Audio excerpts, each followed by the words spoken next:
The ciliary muscle did not retire. That is the finding most people with reading glasses have never been told, and it changes what comes next.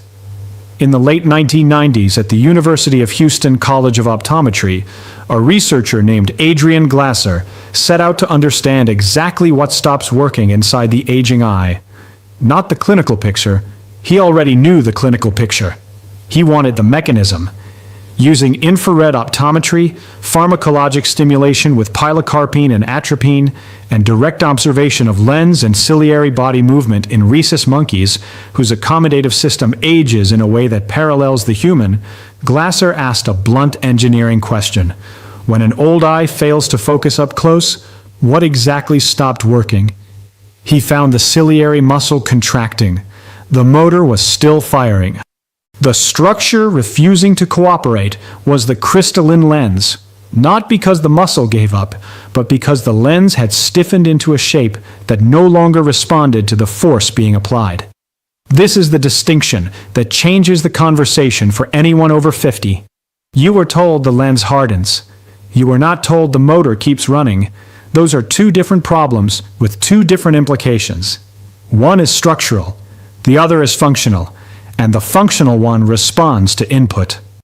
Each eye is moved by 6 extraocular muscles: medial rectus, lateral rectus, superior rectus, inferior rectus, superior oblique, inferior oblique, and focused internally by the ciliary muscle, which controls the zonular fibers that suspend the crystalline lens inside the eye. When the ciliary muscle contracts, zonular tension drops, and the lens rounds up to focus near objects.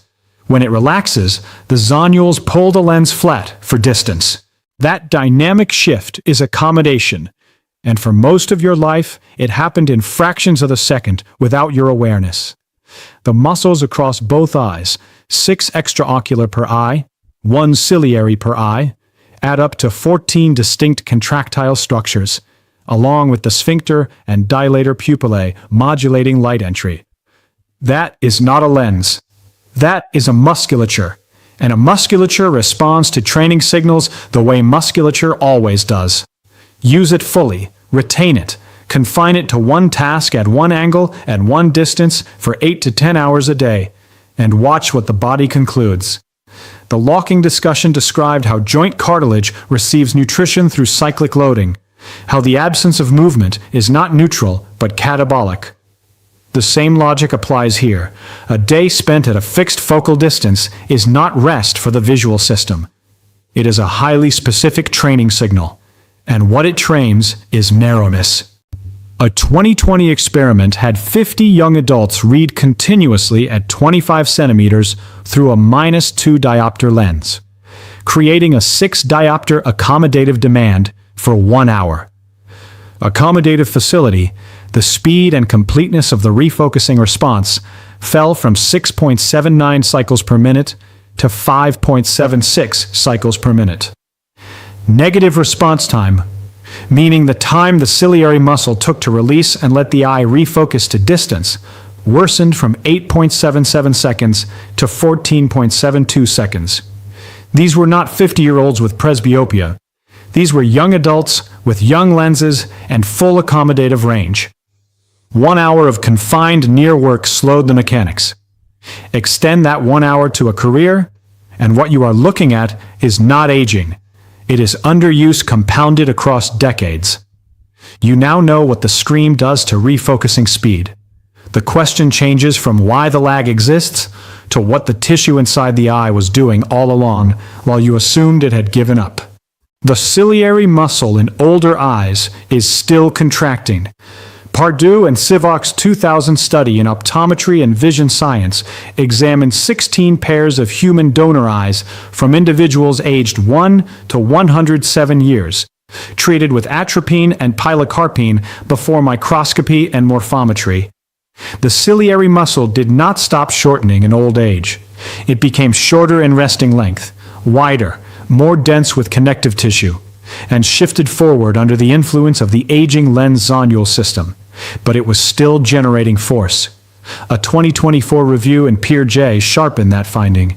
Accommodative decline in later life tracks not only lens stiffness, but stiffening of the Bruch's membrane and choroidal complex, the sclera, and the surrounding accommodative apparatus, while ciliary muscle force output does not appear to collapse. What collapses is the lens's ability to respond to that force. Glasser separated the motor from the transmission. Most of the conversation about presbyopia has conflated them ever since. The prescription compensates for the transmission. It does not address the motor. The first exercise works on the extraocular system, and it belongs in the morning before the screen claims the day. Sit or stand with the head still. Take the eyes as far right as they will travel without moving the head. Not a glance, but the outer edge of gaze, where the medial rectus on the right side and the lateral rectus on the left are working near their end range. Hold for one breath, then sweep slowly across the full horizontal arc of the visual field to the far left, taking roughly 4 to 6 seconds for the transit. Hold again. Sweep back, 3 to 5 passes. That is the exercise. It takes under 2 minutes. The physiological rationale has 2 layers, one established and one preliminary. The established layer. The 6 extraocular muscles are striated skeletal muscle, subject to the same adaptive principles as any skeletal muscle. Use the range, maintain the range. Abandon the range, lose it. A 2023 wearable gaze tracking study in Translational Vision Science and Technology found that smartphone reading confined gaze predominantly to the upper portion of the screen, with a higher accommodative demand of 3.15 diopters versus 2.67 diopters for paper reading, and markedly less lateral gaze variability. The eye is being asked to live in a small rectangle of space. The wiper's drill is the opposite instruction. The preliminary layer, shortened or chronically tensed extraocular muscles, may exert mechanical influence on the globe, and by extension on the retinal microvasculature. And full-range lateral gaze may temporarily reduce that tension and allow better perfusion. That mechanism has not been directly demonstrated in controlled trials. It is physiologically consistent, which is not the same thing. I keep it in the protocol because the first layer alone justifies the exercise, and the second is worth noticing without overclaiming. What most people feel in week 1 is a mild resistance at the outer edge, something between a stretch and a strain on the side opposite the direction of gaze. The medial rectus working at its limit.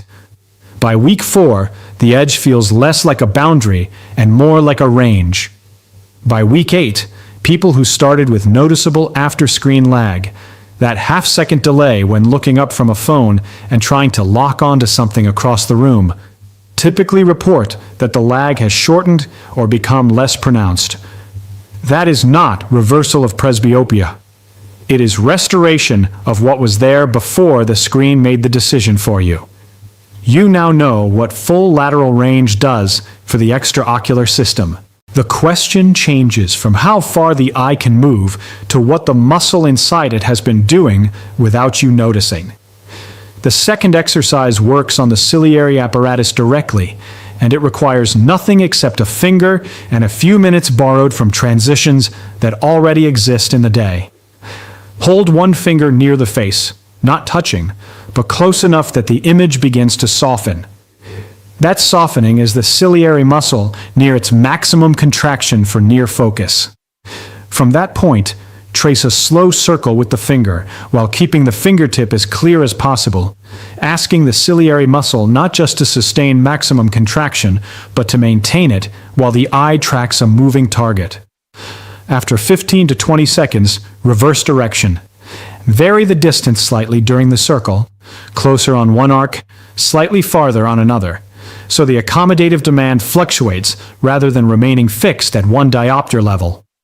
This is a multiplanar accommodative load. It is the opposite of the screen, which delivers one focal plane, one distance, one demand, repeating.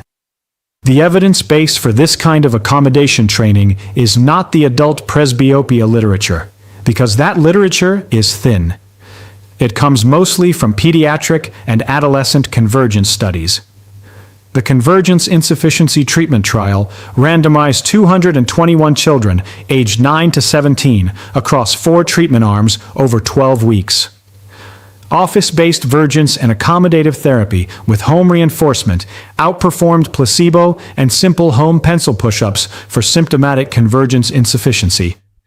That is not the same population, and it is not the same condition. But it demonstrates something important. The eye muscle and binocular system is not closed to training. The neuromuscular pathways are not fixed. The question for a 60-year-old is not whether the system is trainable in principle. Glasser already showed the motor is still running, but whether the training signal being delivered is adequate. A 2024 study in Chinese children found that an accommodation training program improved accommodative amplitude and reduced visual fatigue symptoms without changing refractive error or uncorrected acuity. Function improved. Structure did not change. That is an honest description of what to expect. Not a new lens, a better used one. The anchor for this exercise can be any transition that already happens. The 90 seconds a kettle takes to boil, the minute before the first morning meeting loads on screen, the elevator ride up or down. The duration matters less than the consistency. The posture discussion established that the body doesn't fail through injury so much as through living too long inside one position. The ciliary muscle is the most ignored example of that principle in the entire body. A contraindication belongs here. Skip the accommodation drill immediately after any eye injection, acute anterior uveitis, or acute angle closure episode. The exercise involves sustained ciliary contraction, and in an acutely inflamed or pressure-sensitive eye, that is not the right stimulus. The third exercise is the one that feels least like exercise. Close the eyes. Place the pads of 2 fingers lightly, meaning with almost no pressure, on the medial canthus of each eye, where the bone of the nasal bridge supports the touch. Place 2 more fingertips on the lateral canthi, supported by the lateral orbital rim. The support comes from the orbital bone, not from the globe. Then apply a fine, rapid, low-amplitude vibration, not rubbing, not pressing, but a tremor, for 20 to 40 seconds. Then stop. Lift the fingers away. Wait 5 seconds. What people over 70 report, and I have heard this from a handful of patients who wore no corrective lenses at all of whom had performed some version of daily eye exercises for years, is that colors appear more vivid immediately afterward, and that distance detail sharpens briefly. Those are reported experiences, not circulatory measurements. I am not claiming the vibratory stimulus changes hemodynamics in a measurable way within 40 seconds. What I am willing to claim is that the periocular muscles, the tenons fascia, and the orbital tissue are all subject to the same mechanical principles as other soft tissue, and gentle rhythmic mechanical input is not a neutral stimulus to living tissue. What gives this section scientific ballast is not the touch itself, but what vision's absence predicts. The visual cortex occupies approximately 30% of the cerebral cortex by neuroanatomical estimates. A 2022 systematic review in BMJ Open examined 110 studies on vision impairment and cognitive decline. 91 of those studies, 83%, reported a positive association between vision impairment and cognitive impairment, decline, or dementia. You cannot say that eye exercises preserve cognition. You can say that preserved visual engagement and preserved cognition repeatedly travel together, and that the person maintaining an active visual practice is not doing something trivial when they attend to the eyes with the same intention they bring to joints and breathing. The forceful pressure caution must stay in the script. The globe is not designed to receive lateral compression, and transient intraocular pressure spikes from pressing directly on the eye are the wrong stimulus and a documented risk. The support comes from the orbital rim, not from the eye. You now know the 3 exercises. The question changes from what they do to which claims about them the evidence actually supports. Established. The anatomy of the 6 extraocular muscles. the ciliary muscle's role in accommodation, the age-related stiffening of the crystalline lens, and the persistence of ciliary contractility into later life. Established also, Glasser's separation of motor function from lens compliance, Pardue and Sivak's donor eye morphometry, and the 2020 finding that 1 hour of fixed-distance near work measurably slows accommodative reflex in young adults.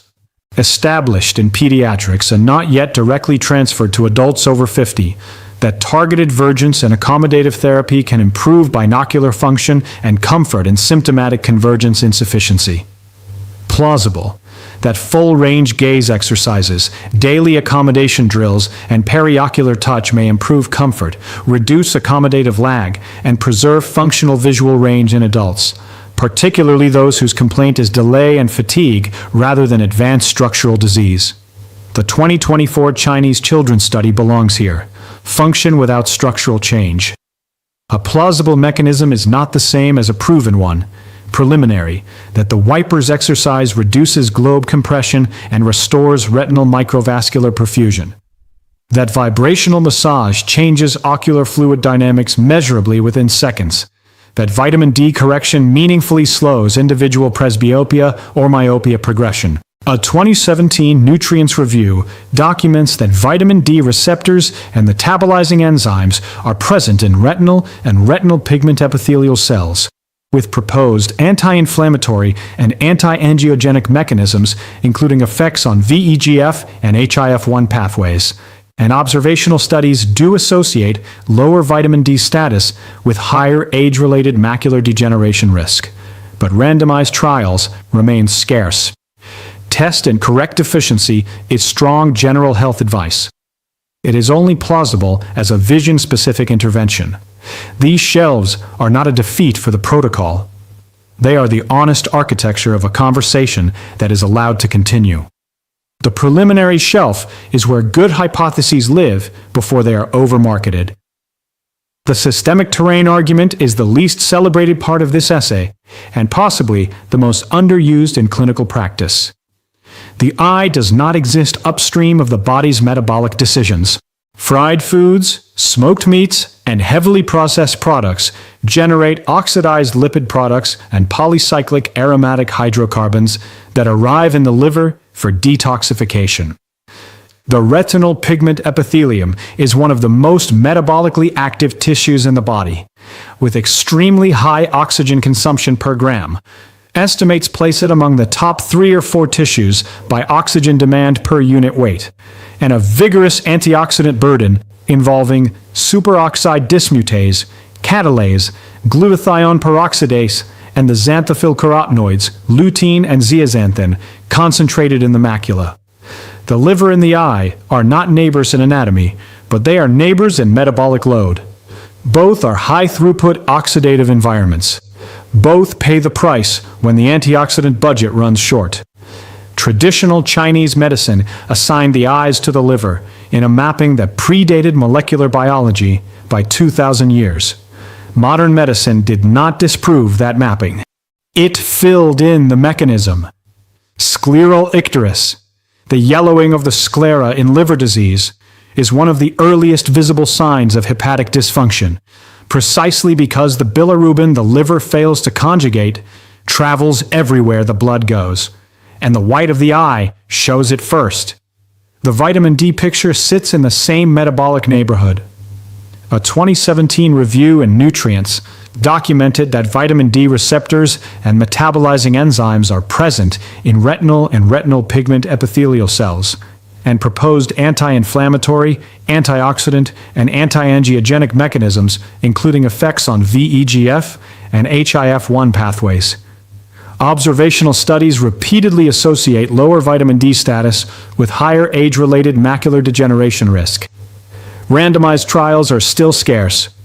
Test and correct deficiency is strong general health advice. Whether correction materially changes individual macular disease trajectory is plausible, not settled. Milk thistle, silymarin, has real pharmacology, membrane stabilization, antioxidant activity, support for hepatocyte protein synthesis, What it does not have is a randomized trial showing consistent mortality or histology benefits across liver disease populations. The script can include it as supportive terrain without building an arch on it. Chronic anger belongs in the metabolic argument, kept physiologic. Sustained irritability is a chronic stress state. Cortisol, catecholamines, inflammatory cytokines, impaired bile handling. The old bile-rooted language for a choleric temperament captured that observation long before endocrinology named the pathway. The relationship between cortisol load and ocular surface health, intraocular pressure, and vascular tone in the eye is plausible rather than settled, but the direction is consistent. Here is the hard outcome paragraph, because everything above could sound like optimization if you let it. And this is not about optimization. A 2025 retrospective cohort study published in Frontiers in Public Health followed 182,468 adults in the Yinzhou district in Ningbo, China, with a median follow-up of 3.87 years.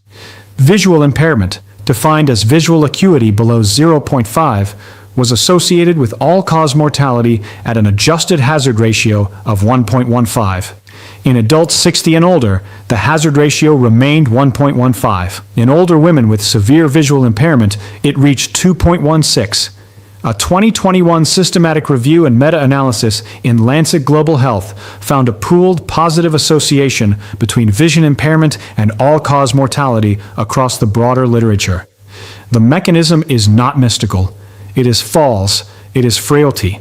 It is the narrowing of navigable space that precedes social withdrawal, physical deconditioning, depression, and comorbidity acceleration. The person who cannot see well does not simply see less. They move less, engage less, and tolerate illness worse. The observational limitation is real and must stay. Confounding by age, illness burden, and physical activity cannot be ruled out in retrospective data. But observational does not mean trivial. The association is consistent across datasets.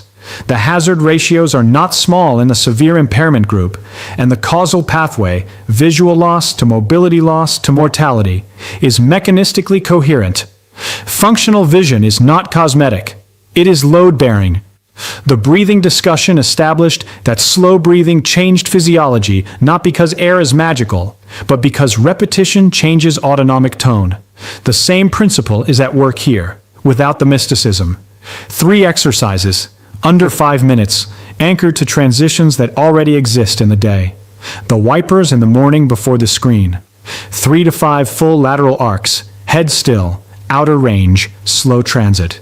The accommodation drill at the first natural break, elevator, kettle, boot up. 1 finger, slow circle, 15 to 20 seconds each direction, varying distance slightly. The periocular vibration in the evening, fingertips on orbital bone, eyelids closed, 20 to 40 seconds, then stop. The wipers have been the first 2 minutes of my morning for 4 years, before coffee, before the phone. The lag that was beginning to feel structural in my mid-50s has not disappeared, but it has not progressed the way I expected it to. Watch a 6-month-old scan a room. The eyes do not hold still. They move in saccades, rapid ballistic jumps from one target to the next. They track a face with smooth pursuit. They disengage from a stimulus the moment something more interesting enters the periphery. The infant visual system is not developed. It is in training, and the training method is total range of motion, constant variation of focal demand, constant recruitment of the full extraocular map. Automated infant eye tracking research shows that as infants age, they become increasingly inclined to look elsewhere, away from the screen, toward the room, toward the social interaction at the edge of the frame. Researchers note this as a data collection problem. It is the oldest visual training protocol in the species. The infant is not distracted. The infant is doing exactly what the visual system was built to do. Then adulthood arrives, and the screen offers a rectangle. 3 to 15 diopters of demand confined to one distance, one angle, one focal plane, for the better part of a waking life. The visual system does not resist this. It adapts to it. And then, somewhere around the late 40s, the adaptation feels like decline. and the response is a stronger prescription for the same rectangle. The ciliary muscle kept contracting. Glasser showed that in rhesus monkeys in the late 1990s, and Pardue and Sivak's donor eye work confirmed the human version in 2000. The motor did not stop. The lens stiffened around it. That is a structural problem, and it has structural solutions. Reading glasses, progressive lenses, intraocular lens exchange, all of which work, and none of which address what the musculature does with the remaining decades of its contractile life. The 182,468 adults in Ningbo did not lose functional vision in a single event. They lost it across years of accommodation lag that shortened, of lateral range that narrowed, of periocular tissue that no longer received the mechanical variability that keeps tissue asking questions of itself. The hazard ratio of 2.16 for severe visual impairment in older women is not a number about eyesight. It is a number about what the body becomes when one of its most metabolically active and neurologically connected tissues is left to decline without intervention. The wipers take 2 minutes. The accommodation drill takes 90 seconds. The periocular vibration takes 40 seconds. Total, just under 5 minutes.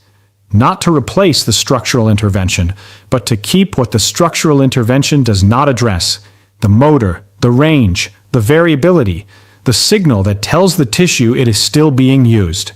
The ciliary muscle kept contracting. The question is, what you are giving it to do.